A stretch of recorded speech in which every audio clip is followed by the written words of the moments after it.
Nós vamos passar ao Ministério da Palavra. Eu tenho certeza que Deus quer falar ao seu coração. Eu quero convidar você a abrir sua Bíblia, por gentileza, em Romanos, no capítulo 12. Nós vamos ler juntos dos versos 17 a 21. Romanos 12, de 17 a 21. O texto diz assim: não paguem a ninguém mal por mal. Procurem fazer o bem diante de todos. Se possível, no que depender de vocês, vivam em paz com todas as pessoas. Meus amados, não façam justiça com as próprias mãos, mas deem lugar à ira de Deus. Pois está escrito: a mim pertence a vingança, eu é que retribuirei, diz o Senhor. Façam o contrário. Se o seu inimigo tiver fome, dele de comer. Se tiver sede, dele de beber. Porque fazendo isso, você amontoará brasas vivas sobre a cabeça dele. Não se deixe vencer pelo mal, mas vença o mal com o bem.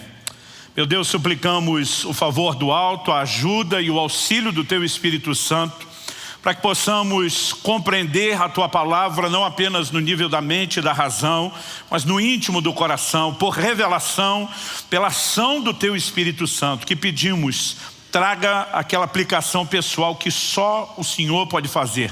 Que a Tua palavra possa gerar não apenas fé, que ela gere correspondência, que ela de fato produza em nós crescimento.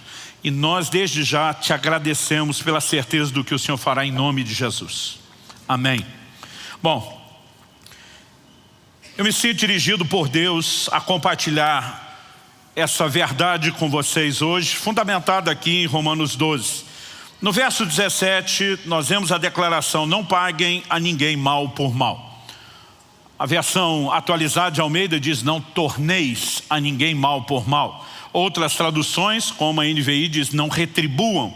Essa palavra tanto fala de devolver, numa espécie de reciprocidade, mutualidade, como também era usada para falar de pagamento. São todas possíveis traduções. Mas o verso 17, ele apenas nos orienta a respeito do que fazer. O verso 21, ele na verdade trabalha conosco o motivo. Ele arremata dizendo: não se deixe vencer pelo mal, mas vença o mal com o bem. Não devolver o mal que nos faz, pelo contrário, né? O verso 18 diz: no que depender de vocês, vivam em paz com todas as pessoas. Nós precisamos entender que Deus tem nos chamado a fazer o bem, como diz o ditado, não importa quem. Mesmo quem de alguma forma nos fere, mesmo quem nos maltrata, mesmo quem nos persegue. Mas repito, é importante entender não só aquilo que somos direcionados a fazer. O verso 17 diz: procurem fazer o bem diante de todos. Ou seja, não há seletividade na hora de fazer o bem. Agora, o verso 21, repito, ele diz respeito ao motivo. Para que o mal não triunfe, nós precisamos vencê-lo por meio do bem. O apóstolo Paulo, usado por Deus para escrever essas palavras, ele podia falar muito bem a respeito do assunto, com muita propriedade, pelo menos em duas perspectivas. Antes da conversão, ele foi um perseguidor da igreja. E ele lidou com a realidade prática de cristãos que obedeciam o ensino de Jesus, de orar pelos inimigos, né? Não só amá-los, mas orar por aqueles que nos perseguem. E acredito que isso teve um impacto enorme na vida do próprio apóstolo. Depois de convertido, ele passa a viver o outro lado. Ele agora vive perseguição o tempo todo. E ele passa a andar nessas verdades. Então, dos dois ângulos, antes de converter, lidando com crentes que retribuíam o mal com o bem, depois de convertido, andando nessa verdade, podemos dizer que ele estava experimentado em todos os ângulos. Mas ele não está falando apenas da perspectiva de uma experiência. O tempo todo ele está citando textos da Bíblia, porções do Antigo Testamento. A mim pertence a vingança, eu é que retribuirei, diz o Senhor. É uma citação de Deuteronômio 32:5. Se o teu inimigo tiver fome, dele de comer, se tiver sede, dele de beber, porque fazendo isso você amontoará brasas vivas sobre a cabeça dele. É uma citação de Provérbios 25, de 21 a 22. Né? Quando ele diz: a ninguém pagueis mal por mal, uma referência a Provérbios 20, 22, ou seja, o tempo todo ele está dizendo, a Escritura é essa, o plano de Deus é esse. E esse volume de citações bíblicas nos mostram não só como nossa vida deve ser guiada, orientada pela palavra de Deus, mas o como a soma de muitos desses textos nos ajuda a ter uma perspectiva maior, mais abrangente de um fato. Obviamente, se a gente apenas lê Romanos capítulo 12, como lemos aqui do verso 17 ao 21, não existe a necessidade de nenhuma explicação profunda para que a gente entenda o que é que se requer de nós. Mas acredito que quanto melhor a gente entende o combo, o pacote de princípios que está envolvido por trás dessa orientação, e aliás eu particularmente sou esse tipo de gente, que quando entendo o porquê de uma orientação é muito mais fácil abraçá-la. Eu acredito que à medida que a gente consegue ver um pouquinho mais do que está presente, talvez o nosso coração consiga entender que há mais benefícios do que normalmente nós temos imaginado ou concluído quando decidimos andar na orientação de Deus. Embora o verso 17 está falando sobre não pagar mal em troca do mal, o verso 21, como eu disse, que tem mais a ver com a motivação, usa a expressão, não se deixe vencer pelo mal, mas vença o mal com o bem. O tema da minha mensagem hoje é vencendo o mal com o bem. E eu quero te chamar a um entendimento que possa te ajudar numa ação prática de como se conduzir de maneira a expressar bem o Evangelho. Não devolver o mal com o mal, simplesmente dizer, eu não retribuo o mal que me fizeram, é apenas uma atitude passiva. Pagar o mal com o bem é uma atitude ativa. Muitas vezes a gente apenas pensa que devemos evitar fazer o que é errado. Mas a Bíblia não nos ensina somente a evitar fazer o que é errado, como também nos ensina de forma intencional a fazer aquilo que é correto. Por exemplo, em Mateus 7, 1 e 2, Jesus diz, não julgueis, para que vocês não sejam julgados. Não condeneis, para que não sejam condenados. Aqui ele está falando do que de errado nós não podemos fazer. Mas depois em Mateus 7,12, ele diz, fazei aos outros o que quereis que vos façam. Ou seja, eu não apenas me guardo de fazer o mal que eu não quero receber, mas eu decido praticar o bem que eu espero que me seja feito. Independente de como agiram para conosco. Nós precisamos entender que andamos baseados, fundamentados em princípios, não apenas de forma reativa. Infelizmente, a maioria das pessoas, às vezes muitos cristãos, estão apenas respondendo, reagindo à forma como lhes tratam. E o ensino bíblico, para mim e para você, é diferente. É mais do que você vencer a ofensa, é ir além do perdão, é dizer, eu retribuo o mal com o bem. Eu me lembro de uma ocasião, há um tempo atrás, essa é uma frase que já repeti muito nos últimos anos, mas de uma pessoa que me aborda indignado. Ela me viu falando bem publicamente de uma pessoa que ela sabia, que eu sabia, que a pessoa estava falando mal de mim publicamente. E ela falou assim, eu não entendo você. Você sabe que o fulano te detona e você está falando bem dele. Falei, o que fulano faz revela quem ele é. O que eu faço revela quem eu sou. Se eu simplesmente jogo o mesmo jogo, eu estou deixando que ele me rebaixe a um nível diferente das Escrituras. Deus não nos chamou para sermos reativos ao comportamento das pessoas. Deus nos chamou para espelhar o caráter dele e o comportamento que ele mesmo tem. A Bíblia diz que ele nos amou quando éramos seus inimigos.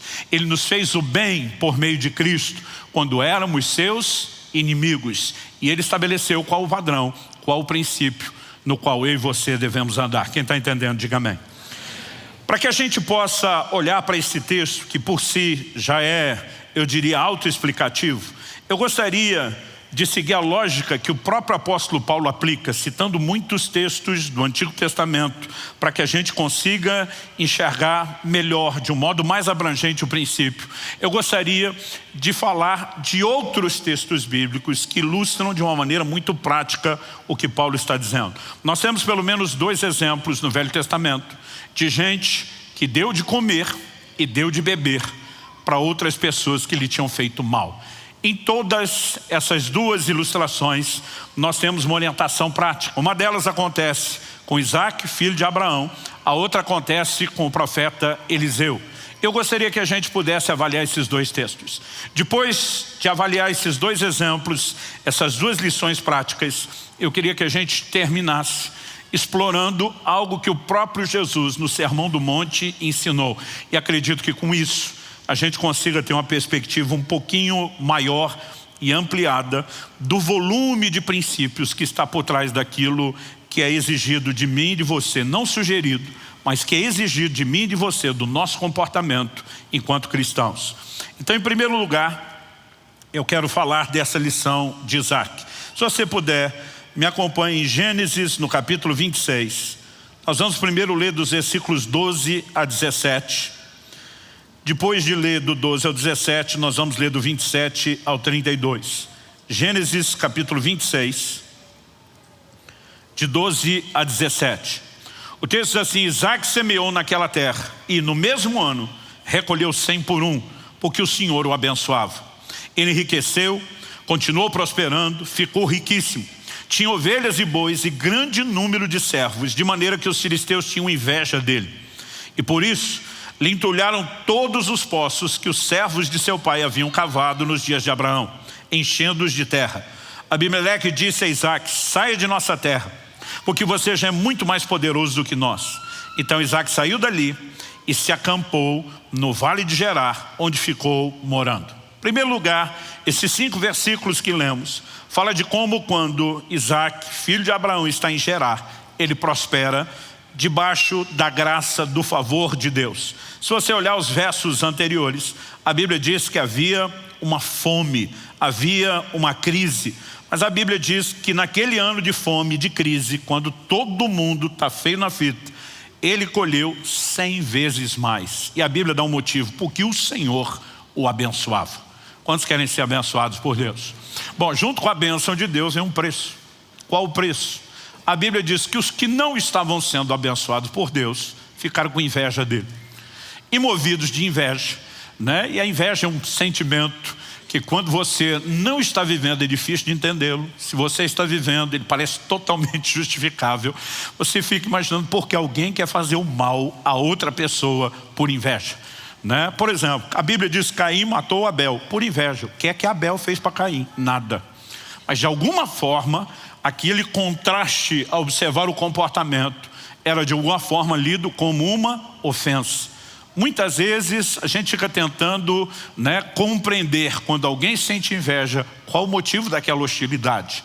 Mas se eu e você somos tomados pelo sentimento de alguma forma, parece que ele é totalmente justificável. E por conta dessa inveja, a Bíblia diz que começaram a entulhar os poços, né? Poços que foram abertos já desde a época de Abraão, seu pai, que também tinha peregrinado em Gerar. A coisa vai se tornando cada vez mais difícil, o relacionamento cada vez mais complicado, e a hostilidade chega num ponto onde ele é literalmente convidado a se retirar. Ele recebe uma gentil proposta: vaza, some daqui, nós não queremos você no nosso meio. Então ele simplesmente levanta, literalmente levanta acampamento e muda. Agora, o que é que acontece? Se você der uma olhadinha comigo agora nos versos 27 a 32, a Bíblia diz, eu vou começar no 26, a Bíblia diz assim: Abimeleque, seu amigo Alstate e Ficol, comandante do seu exército, saíram de Gerar para encontrar Isaac. Isaac perguntou: por que vocês vieram à minha presença e me odeiam e me expulsaram do meio de vocês? Eles responderam: vimos claramente que o Senhor está com você. Então pensamos que seria bom se houvesse um juramento entre nós e você. Queremos fazer uma aliança com você. Acho interessante a ideia. Pensamos que seria bom. A pergunta é: bom para quem? Eles estão sendo bem interesseiros. Verso 29. Você jura que não nos fará mal, assim como nós também não fizemos nenhum mal a você, mas fizemos somente o bem e o deixamos ir em paz. Você é agora o abençoado do Senhor. Então Isaac lhes deu um banquete, e comeram e beberam. Levantando-se de madrugada, juraram de parte a parte. Isaac os despediu e eles se foram em paz. Nesse mesmo dia, vieram servos de Isaac, dando-lhe notícia do poço que tinham cavado, lhe disseram: achamos água. Vamos observar juntos aqui algumas coisas. A noção de bem que esses camaradas de Gerar tinham: nós deixamos você em paz, nós não matamos você. nós te fizemos o bem. Essa era a noção deles de fazer o bem. Então nós esperamos que você nos trate bem, porque nós te fizemos o bem. Entulhar os seus poços, né? O perseguiram, o hostilizaram, o expulsaram, mas a perspectiva ainda é, podia ter sido pior. E nós te poupamos do pior. Como que Isaac respondeu? A Bíblia diz que Isaac deu um banquete. Aqui não fala apenas de oferecer uma comida, uma sobra de comida. Fala de fazer algo especial, distinto e oferecer o melhor. Normalmente, com quem você quer banquetear, né? Banquete não fala apenas da celebração de uma data, como muitas vezes temos na nossa cultura, mas ele sempre esteve relacionado ao longo da história com a celebração de pessoas. Normalmente, os convidados são pessoas honradas, são pessoas que apreciamos. Mas a Bíblia diz que Isaac decidiu tratá-los dessa forma. Lhes deu um banquete, a Bíblia diz, comeram e beberam. Eram os seus inimigos. Ali não era nem meramente a fome, uma necessidade. Ele simplesmente decide agir com dignidade, com honra. Qual foi o resultado? O resultado não é apenas que a paz é definitivamente estabelecida depois daquele banquete por meio de um juramento. Mas a Bíblia diz, naquele mesmo dia, a Bíblia diz que eles saíram de madrugada, provavelmente o jantar foi à noite, não se viajava à noite no escuro. Então logo está amanhecendo o dia, eles começam a viagem. A luz do dia chega, o dia de trabalho e produtividade começa e vem a notícia no mesmo dia. A Bíblia não diz foi na mesma semana, não diz foi na semana, no mesmo dia. Eles simplesmente olham para Isaac e diz, achamos água. Interessante que daqui para frente não existe contenda por aquele poço, como existiu pelos outros. Deixa eu dizer algo para você. É indiscutível que quando eu e você nos aliamos ao coração de Deus, nós passamos a estar debaixo de intervenções de Deus de uma forma sobrenatural. A nossa cabeça, ela muitas vezes nos engana, porque nós somos tentados a colocar em xeque aquilo que Deus fala. Muitas vezes eu e você queremos ter toda a certeza de que se o que Deus falou é realmente certo ou não, se é justo ou não, como se ele não fosse confiável. Eu gosto de dizer que o primeiro pecado cometido pelo homem lá no jardim não foi a desobediência ao que Deus falou, foi a incredulidade. Quando Satanás consegue colocar no coração do primeiro casal o questionamento se o que Deus falou é justo ou não, ou qual a intenção que Deus tem por trás daquilo, é que ele consegue minar a obediência depois. Porque a obediência, ela sempre é fundamentada na fé e na confiança. E aí você precisamos aprender a confiar em Deus. Por exemplo, o tempo todo, quando estamos falando do assunto da ofensa, que é o que está relacionado com o que vamos abordar aqui hoje. Quando falamos só sobre perdão. Perdão é só não retribuir o mal com o mal, é liberar alguém no coração. Uma das coisas que eu mais ouço em 30 anos de ministério pastoral, as pessoas dizem, não é justo. Eu digo, como não é justo? A Bíblia diz que Deus é justo, que Deus não é injusto. Nada do que Deus faz ou propõe é injusto. É uma extensão do que Ele é. Deus oferece perdão. Deus nos pede para perdoar como Ele. Como pode ser injusto? Porque nós somos traídos pelo quê? Pelas emoções. Fulano me ofendeu e agora eu não posso fazer nada, fica por isso mesmo. A Bíblia nunca diz que fica por isso mesmo. Quando você perdoa, você decide, de acordo com o texto, você não fazer justiça. E quando Deus diz, não vingue a você mesmo, não faça justiça com as suas mãos, Ele se apresenta como justo juiz. E Ele está dizendo que quando você não julga, Ele pode ser o seu juiz. Mas se você for o seu próprio, Ele não será o seu juiz. Então, na verdade, eu posso te garantir que não é justo, é você se vingar e fazer justiça com a sua lente, com a sua perspectiva limitada. Quando nós simplesmente não julgamos e confiamos em Deus, é Ele que entra em cena, é Ele que cuida de tudo. Nós precisamos entender que nesse momento Isaac não está apenas escolhendo um caminho de passividade. Ele escolhe intencionalmente, eu vou fazer o bem. Mas essa turma fez mal, o que eles fazem reflete quem eles são. O que eu faço precisa refletir o que eu sou. Eu não posso ser um espelho das pessoas, de como elas me tratam. Eu preciso ser um espelho de Deus, de quem Ele é, porque Ele me chamou para ser parecido com Ele. Quem está entendendo? Agora, quando entramos neste lugar, não só o nosso coração é abençoado, não só a paz pode ser desencadeada, mas intervenções serão experimentadas da parte de Deus. Aliás, eu acho interessante observar que quando a gente observa histórias como essa, uma coisa que me vem o tempo todo ao coração, né? O verso 16 diz que eles pediram para Isaac deixar Gerar, sair da terra deles, né? O verso 23 diz que dali Isaac foi para Berseba. Nós não lemos o verso 23. O 24 diz, na mesma noite que ele sai, o Senhor lhe apareceu e disse: eu sou o Deus de seu pai Abraão, não tenha medo, porque eu estou com você. Eu o abençoarei, multiplicarei a sua descendência por amor de Abraão, meu servo. O que Deus está dizendo? Não assusta com a ameaça deles, nem com a hostilidade deles. Eu estou com você. Eu e você não podemos ler se Deus está conosco por meio das circunstâncias que enfrentamos. O que eu e você precisamos entender é a garantia dele. Deus está dizendo: eu te fiz uma promessa, eu vou cumprir meu propósito. O interessante é que enquanto estava em Gerar o tempo todo, as pessoas estão entulhando os poços. E na verdade tudo o que Isaac fez foi abrir de novo os poços de seu pai Abraão, que o povo entulhou de novo. Quando movido por aquela circunstância ele sai, ele dessa vez vai abrir o seu próprio poço. Ele não vai apenas viver na sombra de seu pai, ele vai entrar num lugar novo de conquistas. E aqui não existe mais problemas acontecendo. Ao que eu e você precisamos acreditar é a garantia e a certeza de que as pessoas podem até fazer o mal, mas não nos tirar do plano ou do propósito de Deus. Nós precisamos confiar que a nossa vida está nas mãos de Deus e que Ele cuida da gente.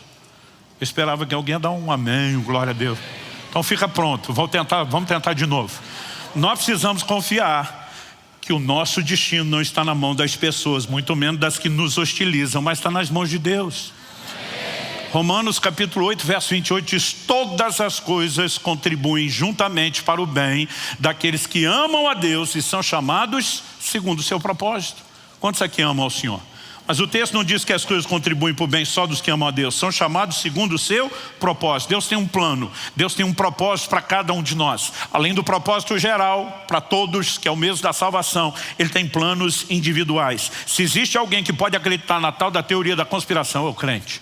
Tudo conspira em teu favor, porque há um Deus cuidando de você. Ele tem o poder de usar tudo, todas as coisas.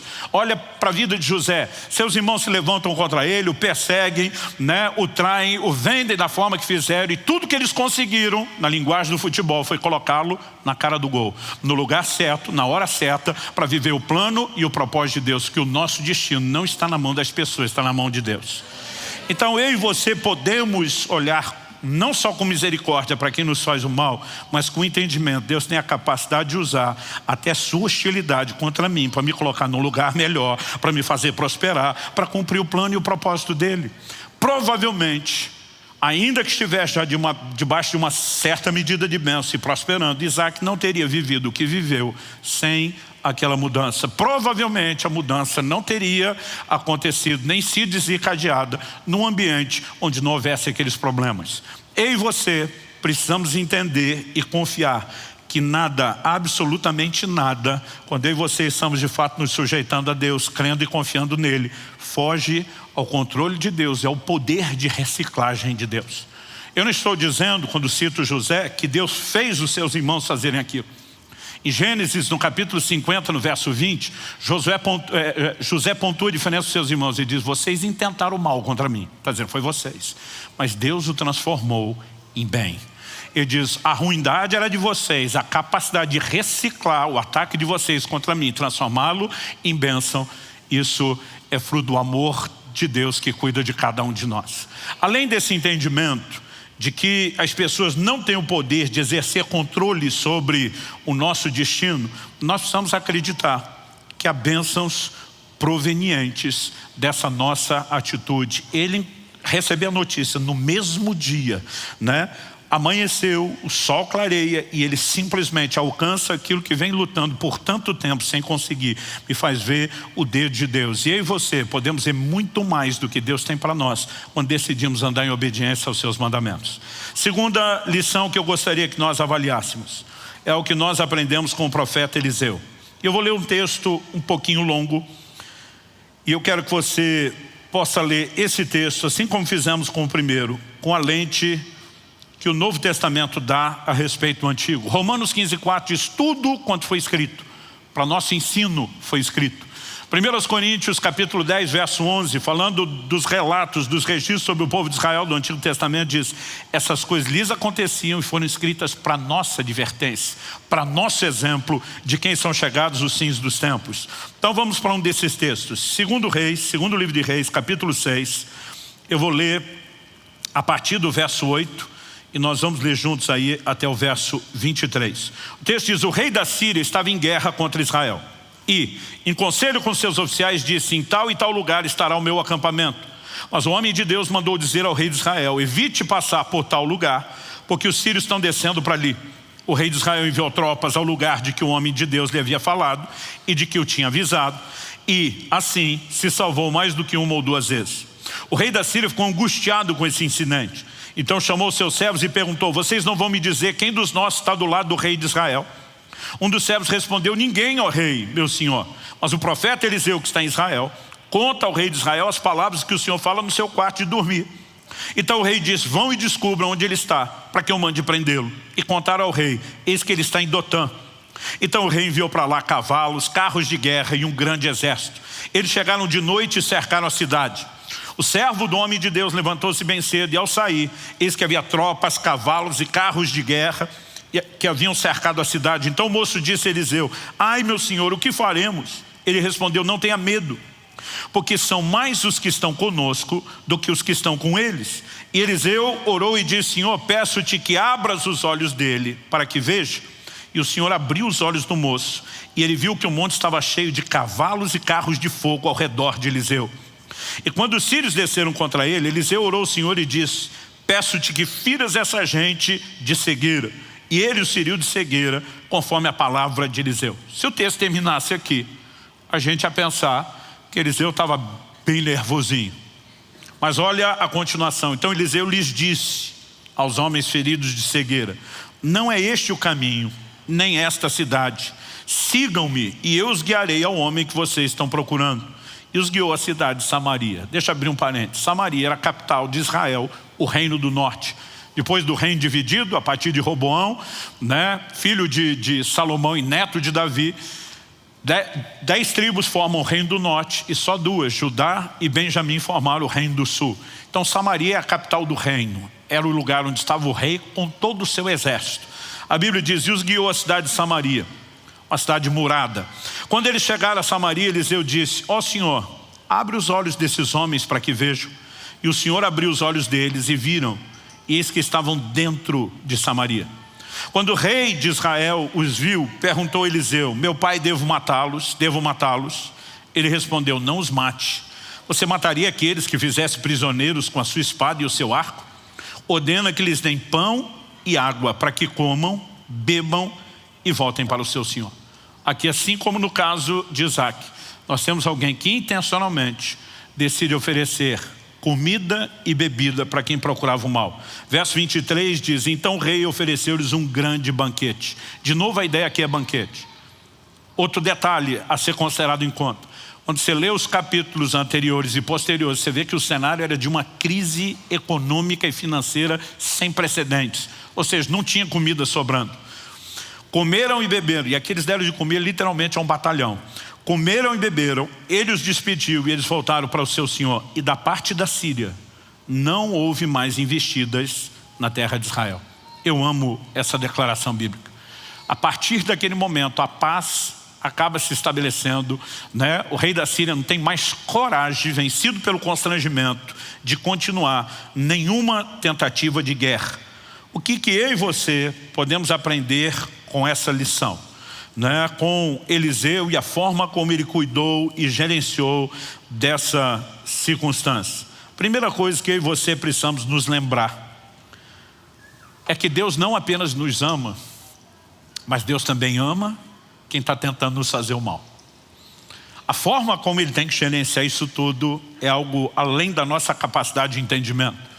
Mas é confortável saber que quando você já esteve tentando fazer o mal a alguém, Deus também continuava lhe amando. Ele não ama apenas os seus malfeitores, Ele te ama enquanto você possa estar na mesma categoria. Aliás, a Bíblia diz que Ele nos amou quando éramos seus inimigos, que Deus não faz acepção de pessoas. E é o que eu e você precisamos entender, que quando decidimos fazer o bem a alguém, independente de como ele nos trate, nós estamos sintonizando com o coração de Deus e com a afeição de Deus por todas as pessoas. Isso é uma perspectiva que todos nós precisamos ter e que Deus também quer o bem deles. Como que José reagiu para com seus irmãos? Ele diz para eles: olha, vocês intentaram o mal contra mim, mas Deus transformou em bem. Mas a razão pela qual eu não vou tentar vingança não é só porque Deus gerenciou o que vocês fizeram contra mim em meu favor. Deus só tinha uma razão para me promover ao lugar onde eu estou. Era que eu garantisse o bem de vocês. Fazer o bem a vocês é minha missão. É parte do propósito que Deus me confiou. Cada um dos seus irmãos era simplesmente o cabeça de uma das futuras tribos de Israel. Em todas essas tribos viriam ainda à existência muita gente amada por Deus, gente com quem Deus teria planos e propósitos especiais. E José simplesmente consegue sair daquela perspectiva emocional e ele olha qual é o plano e o propósito de Deus, o que é que Deus tem em mente. E diz: então eu não só não vou retribuir o mal que vocês me fizeram, mas eu vou pagar isso com o bem. Eu cuidarei de vocês, eu vou sustentar vocês. Porque eles já tinham vivido um concerto, mas quando Jacó morreu, seus irmãos ficaram temerosos. Eles não conseguem acreditar no perdão de José e pensam: ele fez isso enquanto nosso pai estava vivo. Agora que papai morreu, ele vai mostrar quem ele é. Ele vai botar as garras de fora. Ele vai vir com tudo para cima da gente. E eles procuram José para uma nova conversa, dizendo: sabe que seu pai pediu para você perdoar a gente de verdade? José olha para eles e diz: gente, eu vou cuidar de vocês. Não preciso se preocupar se eu perdoei ou não perdoei. Não preciso se preocupar se haverá retaliação. Eu fui levantado por Deus para promover o bem. Essa é a minha missão. E se vocês me fizeram mal antes de poder receber o bem, o constrangimento é todo de vocês. Eu vou fazer aquilo que eu fui chamado para fazer. Mas esse entendimento de conseguir ver até na vida de quem de alguma forma está ferindo, né, está te atacando, de conseguir ter um entendimento: Deus os ama, Deus tem algo para essas pessoas. É algo que eu e você precisamos trazer para esse combo. Quando Jesus está na cruz, qual a oração dele? Senhor, perdoa-lhes, eles não sabem o que fazem. Jesus está olhando e dizendo: estão sendo movidos por cegueira espiritual, mas o Senhor os ama, o Senhor tem um plano e um propósito, não leve isso em conta. Estevão, quando estava sendo apedrejado, ora de forma semelhante a Jesus, refletindo o comportamento de Jesus, não se espelhando naqueles que estão atacando, né? E naquele momento não só maltratando, mas matando ele. Ele simplesmente clama misericórdia: não lhes impute esses pecados. Agora, sabe o que é curioso? A Bíblia diz que colocaram as vestes de Estevão, o primeiro mártir, aos pés de quem? De Paulo. O mesmo Paulo que está escrevendo que eu e você podemos vencer o mal com o bem. Eu disse que Paulo teve as duas perspectivas. Quando ele se converte, ele compartilha no testemunho que a frase que ele ouve de Jesus, quando Jesus aparece para ele, é: dura coisa te é recalcitrar contra os aguilhões. Durante anos eu li essa frase sem ter noção do que ela significava. Primeiro, porque eu não sabia o que era o verbo recalcitrar. Segundo, porque eu não tinha ideia do que eram os aguilhões. Recalcitrar significa dar coice. É isso que é recalcitrar, um jeito mais bonito de falar da coice. O que era o aguilhão? Aguilhão era um espeto que o lavrador que usava a junta de bois tinha para quando o animal empacava e não queria puxar o arado. Então eles pegavam aquele espeto, normalmente de madeira, às vezes tinha uma ponta de ferro, e cutucava o lombo do animal para ver se com a espetada ele desempacava e voltava a trabalhar. Mas tinha alguns animais que eram tão teimosos que, além de não se movimentar para frente com a espetada, ele começava a dar coice na ponta do aguilhão e se machucava ainda mais. O que é que Jesus está dizendo a Paulo? Eu estou te espetando faz um tempo e até hoje você só está dando coice contra os espetos. A pergunta a ser feita é: que espetos eram esses? Por eliminatória, eu não consigo pensar em nada que não seja o comportamento dos cristãos que Paulo perseguia. Presenciar uma cena como essa, de um homem sendo apedrejado e ajoelhado, orando por você, que coordena a equipe que está executando, ela tem que produzir alguma coisa na consciência dos outros. E eles carregavam esse entendimento. Deus ama essas pessoas que estão me hostilizando como me amava quando eu mesmo hostilizava. Paulo, depois de convertido, agora ele passa a ser perseguido e agora ele adota exatamente o mesmo comportamento que ele viu em tantos crentes, porque a Bíblia diz que ele assolou a igreja de Deus. Ele perseguiu a igreja. Ele arrastava homens e mulheres à prisão, consentia com a morte de muitos como a de Estevão, mas ele simplesmente passa a ter um entendimento que os que o trataram bem também o tinham. Deus tem um plano na vida de quem está me fazendo mal. Existe algum nível de cegueira espiritual, emocional, qualquer que seja, que esteja levando essa pessoa a me atacar, mas Deus tem um plano e um propósito para ele, como tem para mim. Eu não quero tomar partido em fazer absolutamente nada contra essas pessoas. Algo que eu também e você precisamos entender é a consciência de que Deus está conosco, mesmo quando nos persegue. Tem uns crentes que eles acreditam que Deus está com eles só se as coisas estiverem boas. Nós precisamos entender que Deus está conosco quando as circunstâncias são favoráveis e quando não são. Ele prometeu: eis que estou convosco todos os dias até a consumação dos séculos.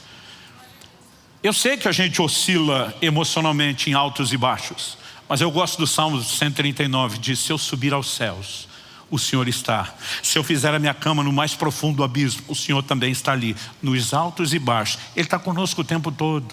A presença de Deus conosco não depende de circunstâncias, não depende de como eu e você nos sentimos. A Bíblia diz que Isaac está sendo hostilizado pelos filisteus justamente porque Deus o abençoa. A Bíblia diz que Deus era com José e ele não deixou de ser hostilizado porque Deus era com ele. A questão é os desdobramentos que as circunstâncias vão ter porque Deus era com ele. Então, em cada uma dessas situações, Eliseu, o rapaz está com ele, está apavorado, está olhando só o natural. A cidade está cercada por um exército. Deus olha e diz: Senhor, abre os olhos do piá, versão paranaense da Bíblia. Abre os olhos do piá, ajuda ele a ver o que ele não está enxergando. A Bíblia diz que Deus abriu os olhos do garoto e ele viu um exército celestial muito maior, muito mais numeroso, com a mensagem. Deus está dizendo: eu posso gerenciar alguns níveis de maldade e hostilidade dos outros contra você, sem deixar de estar com você, sem deixar de cuidar de você. E quando você tem a perspectiva maior, é muito mais fácil você conduzir-se naquilo que você está passando ou enfrentando. Quem está entendendo? Deus está conosco, mesmo quando nos persegue. Agora, eu gostaria que a gente juntasse essas duas lições de gente que deu literalmente de comer e beber aos seus inimigos e foram abençoados por Deus. Pastor, Isaac abriu um poço novo. Qual foi a bênção de Eliseu? Bom, Eliseu não foi preso. O rei da Síria não atacou mais a Israel. Durante o restante do relato daquela história, a Bíblia diz: da parte da Síria não houve mais investidas. Eu e você podemos viver intervenções sobrenaturais quando decidimos cooperar com Deus. Mas eu gostaria que a gente pudesse avaliar, que Paulo está instruindo esses exemplos que nós vimos a partir da perspectiva do ensino de Jesus. Vá comigo para Mateus capítulo 5. Eu gostaria que a gente lesse junto do verso 43 até o 48. Nosso Senhor diz: vocês ouviram o que foi dito: ame o seu próximo e odeie o seu inimigo. Uma referência a Levítico 19, 18. Mas Jesus afirma: eu, porém, lhes digo: amem os seus inimigos, orem pelos que perseguem vocês. Essa orientação, verso 45, vai trazer o indicativo de propósito, para demonstrarem que são filhos do Pai de vocês que está nos céus. Porque Ele faz o seu sol nascer sobre maus e bons, e vir chuva sobre justos e injustos. Porque se vocês amam aqueles que os amam, que recompensa terão? Os publicanos também não fazem o mesmo? E se saudarem somente os seus irmãos, o que é que estão fazendo demais? Os gentios também não fazem o mesmo? Portanto, sejam perfeitos, como é perfeito o Pai de vocês que está nos céus. Então, portanto, esse link, conjunção explicativa, tem tudo a ver com toda a ideia e o raciocínio que está sendo desenvolvido. Sejam perfeitos, como é perfeito o Pai de vocês que está nos céus. Por que é que nós temos que amar os inimigos, orar por aqueles que nos perseguem? O verso 46 diz, para demonstrarem que são filhos do Pai Celeste. O filho é aquele que carrega o DNA do Pai, que reproduz a natureza do Pai, que manifesta o comportamento do Pai. O que é que a Bíblia instrui a mim e a você enquanto filhos? Efésios 5:1 diz que nós devemos ser imitadores de Deus como filhos amados. Deus espera que a minha e a sua conduta não apenas possa proteger o nosso coração, porque quando eu e você decidimos não retornar o mal com o mal, mas pagar o mal com o bem, não estamos fazendo o bem apenas aos nossos ofensores. Evidente que também estamos guardando o nosso próprio coração. Estamos fazendo bem a nós mesmos. Mas Deus está dizendo, a ideia não é apenas poupar você e ainda assim transbordar misericórdia para com o outro. É que vocês sejam instrumentos que revelem o caráter de Deus nessa terra. Ou seja, o meu e o seu comportamento não pode ser espelhado no comportamento dos outros. É por isso que eu e você não podemos ser reativos. O nosso comportamento, ele se espelha em quem Deus é. E a gente simplesmente transborda isso diante de outras pessoas. Porque a questão não é só pagar o mal com o mal. Se você só faz o bem, não a todas as pessoas, mas só quem te fez, a pergunta de Jesus é, qual a diferença entre você e um publicano, entre você e um gentil? Ele está usando os termos que as pessoas conheciam na época para se referir aos pagãos, aos que não temiam e não serviam a Deus. Ele está dizendo, se você é reativo e retribui mal com mal e só dá o bem a quem te faz o bem, você está nivelado com qualquer ímpio. Mas o seu comportamento não pode ser o do ímpio. Por quê? Porque agora que você nasceu de novo, você recebeu um novo DNA, você recebeu uma nova natureza, e é essa natureza que tem que te governar. Quando nós começamos a juntar as peças do quebra-cabeça, a gente percebe não só que não há injustiça naquilo que Deus nos apresenta, como nós precisamos entender qual é o conceito de ser filho, é reproduzir a natureza de nosso Pai. Em Mateus, no capítulo 7, Jesus diz lá no verso 1 e 2, para a gente não fazer o mal que a gente não quer que retorne. Porque há uma lei espiritual de semeadura e ceifa. Tudo, eu chamo isso de efeito bumerangue, tudo que vai e volta. Então ele diz, não julgue para não ser julgado, não condene para não ser condenado. Mas ele diz, mais do que não fazer aquilo que você não quer que faça, faça aquilo que você quer que te faça. Fazei aos outros aquilo que quereis que vos façam. Você quer que os outros sejam compreensivos com você? Seja com os outros. Quer que os outros sejam misericordiosos com você? Seja com os outros. O tempo todo nós precisamos entender agora, esse padrão não pode ser baseado apenas no interesse do tratamento que eu quero receber, mas precisa ser baseado no entendimento de que ele reflete o caráter de Deus. Agora, por que Deus faz chover sobre justos e injustos? Porque o amor de Deus para conosco não é reativo. Isso não significa que no seu lado justo Deus não vá recompensar atitudes. Mas nós precisamos entender que o amor dele não é reativo ao nosso comportamento. E ele está nos chamando a ser como ele é e a funcionar como ele funciona. Então Jesus termina falando lá no verso 48, sede perfeitos, como perfeito é o vosso Pai Celeste. Sabe, você conseguir perdoar quem te ofendeu é uma vitória. Você entrar num lugar onde já não se deixa ofender é um nível de maturidade maior e uma vitória ainda maior. Mas quando você entra num lugar onde você passa a viver como estilo de vida, eu vou retornar o mal que me fizeram com o bem, com uma consciência. O que as pessoas fazem reflete quem são, o que eu e você fazemos reflete quem somos. Não quem somos porque escolhemos ser melhores do que os outros, mas quem somos quando entendemos a nossa identidade de nova criatura, de gente que tem o fruto do Espírito, que é governada pelo Espírito Santo que o carrega. Isso vai fazer toda a diferença. É lógico que isso também é uma escolha. Em Romanos, no capítulo 8, no verso 5, o apóstolo Paulo nos faz entender isso. Os que se inclinam para a carne, a velha natureza, vão cogitar, pensar, vão ser governados por essa natureza. E a Bíblia diz que a inclinação da carne dá para a morte. Mas os que se inclinam para o Espírito, a nova natureza, a Bíblia diz, esses não só cogitam, pensam as coisas do Espírito, mas se inclinam para a vida.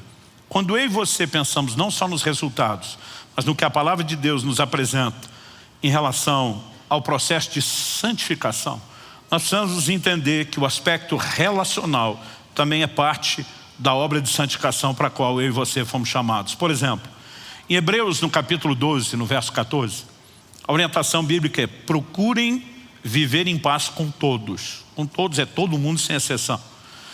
E busquem a santificação, sem a qual ninguém verá o Senhor. Para alguns, viver em paz com todo mundo, situação relacional tranquila é uma coisa, e buscar a santificação é outra. A Bíblia está dizendo: busque a paz com todos e a santificação, sem a qual ninguém verá o Senhor. A prova de que os dois assuntos estão sendo tratados como um só está no verso seguinte, o 15. Cuidem para que ninguém fique afastado ou se prive da graça de Deus, e que nenhuma raiz de amargura brotando cause perturbação, e por meio dela muitos sejam contaminados. Busque a paz com todos e a santificação. Porque se você não estiver em paz com os outros e uma raiz de amargura brotar, você se priva da graça de Deus, você se desconecta de Deus. Sem santificação ninguém vê a Deus. Ou seja, a maneira como eu e você gerenciamos as emoções e como reagimos às ofensas é parte do processo de santificação. A Bíblia não faz uma distinção e diz: olha, ser santo é guardar da imoralidade do corpo, mas na alma deixa qualquer lixo e toxicidade se acumular. Não, a Bíblia diz que isso é parte do processo de santificação, e eu e você temos que nos guardar disso. Em 1 Tessalonicenses, no capítulo 5 e no verso 15, o apóstolo Paulo diz assim, e aqui eu termino: tenham cuidado.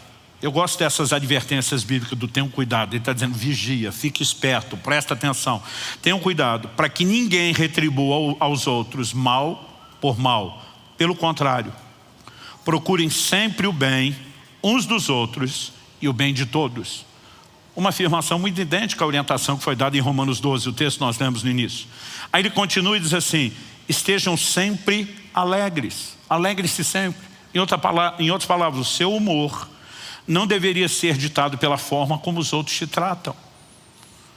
Eu e você temos motivos para estar alegres, independente de se os outros estão nos tratando bem ou não. Eu e você fomos salvos. Temos o nosso nome escrito no livro da vida. Aliás, Jesus disse que a gente tinha que se alegrar mais por isso do que por qualquer outra bênção.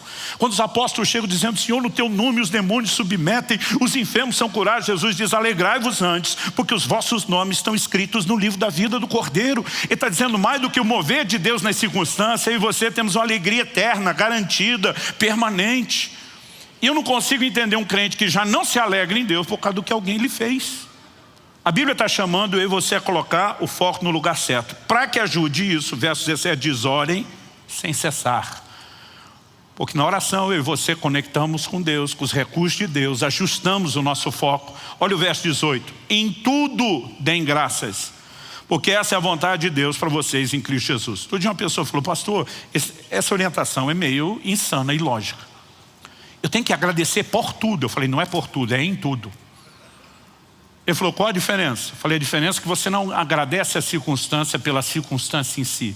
Você agradece a circunstância porque você tem motivos de alegria a despeito delas. Então você permanece grato, porque o seu motivo de gratidão não é meramente circunstancial. Então se você levantar cedo e der uma topada com o dedão do pé no pé da cama, você não tem que agradecer: Senhor, muito obrigado que esse pé da cama estava no meio do caminho. Não é isso, mas a despeito disso, você não precisa dizer: meu dia está arruinado, minha alegria acabou. Eu e você somos orientados por valores maiores. Quem está entendendo, diga amém. Aí ele continua e diz assim: não apaguem o espírito. Porque tem muito crente que por causa de picuinha emocional, ele está deixando de viver o fervor e a intensidade espiritual que poderia estar vivendo.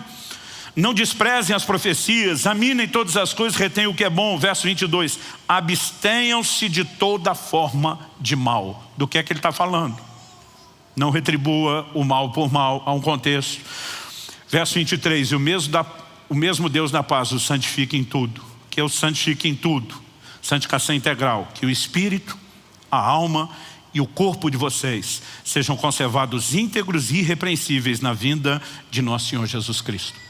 Tem crente que ele guarda a santidade do Espírito, pastor, não me meto com nada do mundo espiritual das trevas. Ele guarda a santidade do corpo e diz, estou fugindo da imoralidade, mas entrega a alma dele para o lixo o tempo todo, permitindo todo tipo de sentimento, permitindo que a ofensa entre, que a falta de perdão se instale, como se isso fosse justificável ou permitido.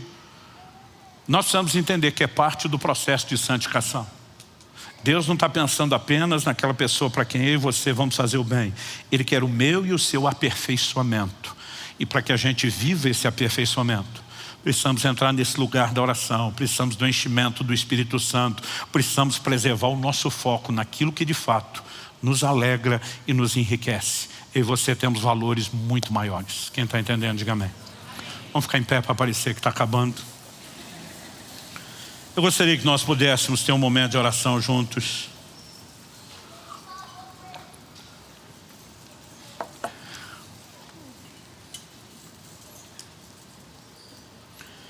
Eu gosto muito, diante de toda e qualquer palavra que eu recebo de Deus, seja num culto, seja meditando na Escritura, num momento devocional, conversando com alguém, ficar me perguntando o que é que de forma prática eu posso fazer. Eu sei que nós mexemos aqui em muitos ângulos e perspectivas, tentando montar o quebra-cabeça todo. E às vezes Deus mexe mais com um numa área, com outro em outra. De repente o que Deus mais queria trazer ao seu coração é aquele lugar de fé e confiança, seu destino profético. Não está na mão das pessoas, está na mão dele. Talvez para outro seja simplesmente o entendimento de que você não pode ser escravizado pela ofensa e não pode ser reativo. Mas diante de tudo aquilo que nós falamos, o ponto importante enquanto oramos é: Deus, o que é que o Senhor quer que eu faça? Há momentos onde, quando fazemos o bem para quem nos fez o mal, isso é uma lição para a pessoa, sem contar no banho de constrangimento. O rei da Síria não conseguiu mais atacar Israel depois da atitude de Eliseu. E eu já vivi momentos onde, fazendo o bem a quem me fez mal, a pessoa ficou muito constrangido, parece que a ficha dela caiu. Já houve momentos de Deus me dirigir a fazer o mal, pagar o mal com o bem, e não deixar que a pessoa soubesse que era eu que estava fazendo.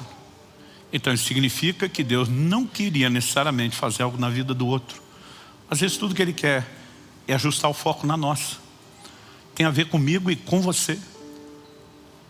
Então, de todas essas variáveis possíveis que nós trabalhamos, e aquelas que eu nem apresentei, mas Deus pode estar trazendo dentro de você, a pergunta mais importante antes de terminarmos a reunião é: o que é que o Senhor quer que eu faça?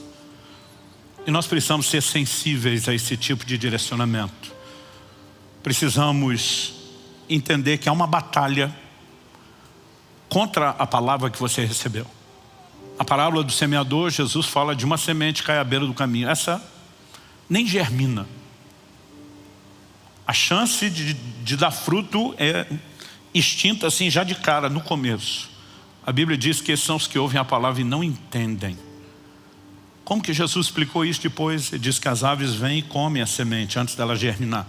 Na hora de interpretar, Jesus explica que as aves dos céus são os demônios. Há uma briga no reino espiritual. E o diabo quer roubar aquilo que você ouviu, porque ele sabe que o que você ouviu tem o poder de te mudar e quebrar o controle dele sobre a sua vida. Mas muitas vezes a gente só não vê a hora do culto terminar, porque já picou o cartão, pagou com a rotina, nossa mente está focada em outra coisa, e nós não permitimos que aquilo que Deus está falando seja trabalhado. E muitas vezes nós só desligamos isso e nem nos damos conta de que nós é que estamos sendo roubados. Então, nesses momentos de oração, eu gostaria que nós pudéssemos ter uma cultura que isso não é só o protocolo de final do culto. É um momento onde nós podemos garantir a germinação, a frutificação da palavra. É um momento onde nós podemos ter um direcionamento mais prático, personalizado daquilo que Deus nos fala. E eu quero que você ore e fale com Deus por um instante. Eu vou orar por você. Você não precisa ouvir minha oração. Você pode fazer a sua. Espírito Santo, nós precisamos não apenas do combo da compreensão de princípios, nós precisamos daquela aplicação personalizada que só o Senhor pode fazer. E nós oramos por isso agora. Que a semente da Tua palavra lançada no coração dos meus irmãos e irmãs não seja roubada quando saírem desse lugar. Nós oramos para que aquilo que o Senhor começou aqui agora não termine no final do culto. Nós oramos que aquilo que o Senhor começou continue, cresça, progrida, se desenvolva em cada um de nós. Nós queremos ser trabalhados pelo Senhor, pelo Teu Espírito, pela Tua Palavra, e nos expomos a isso. Reconhecemos que toda a natureza carnal se levanta contra essas verdades, reage de forma quase hostil a essas verdades. Mas nós oramos que o Senhor não apenas abra o entendimento espiritual, como traga todo o quebrantamento e sensibilidade necessária para não apenas entendermos, mas praticarmos a Tua Palavra. Nós oramos por isso em nome de Jesus. E desde já te agradecemos pela certeza de que o Senhor nos conduzirá. Alguns terão aquela clara sensação, Deus de fato está me dirigindo. Outros talvez podem acreditar que chegaram à conclusão sozinhos, sem perceber o quanto o Senhor os influenciou. O que nós te pedimos é que o resultado final seja o mesmo, independente de como seja o processo. Que o Senhor nos guie a ações práticas da Tua Palavra. Nós oramos em nome de Jesus. Amém. Se você crê e concorda, diga amém. Você recebe essa palavra, diga eu recebo em nome de Jesus.